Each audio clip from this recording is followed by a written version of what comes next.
You ask Tiger to calculate. This deals with the order of operations. The final result is 299,085.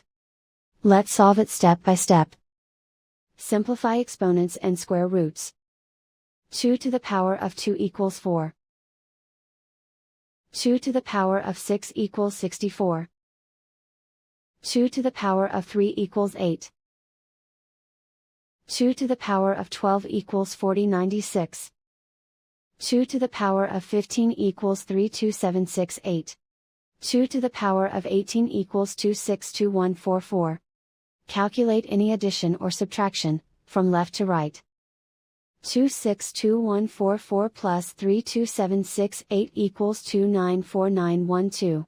294912 plus 4096 equals 299008. 299008 plus 8 equals 299016. 299016 plus 64 equals 299080. 299080 plus 4 equals 299084. 299084 plus 1 equals 299085. And so the final result is 299,085.